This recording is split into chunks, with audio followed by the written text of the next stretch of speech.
Hey guys, it's time for our capsule sermon tonight, and our main platform is TikTok. That's where we have the biggest following, and that's where we post a lot of our little short videos and things like that.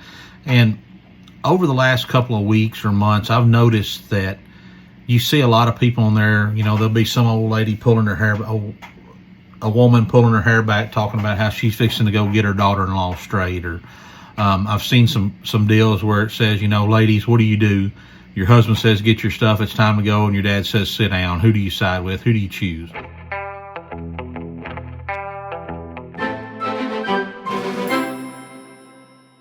And, I hate that people are actually pitted against, their spouse against their family. And I know that happens. Eric and I are very lucky, very blessed that we don't have those problems in our relationship. Both of our families have always been very supportive of each one of us and taken us both in and just accepted us as their own. But I know those situations occur in other families. And it got me to thinking about that today as I read here in the book of Ephesians. This is Ephesians chapter 5, verse 31. It says, "For this reason a man shall leave his father and mother and be joined to his wife, and the two shall become one flesh." So the Bible's very clear on that.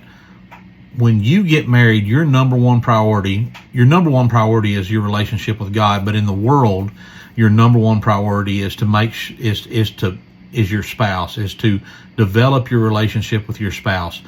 That relationship goes above and beyond your children and your immediate family. Work on your relationship with God, which will overflow into your relationship with your spouse, which will overflow into your children.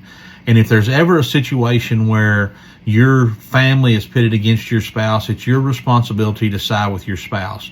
As long as they're a godly person and they're seeking the Lord, that's where your loyalties lie. When you leave your father and mother and you join and become one, there's no more, I got to do what my dad says. You do what your husband says, or I'm gonna, my mom's gonna, this or that. No, your responsibility as a husband is to your wife, and your responsibility as a wife is to your husband.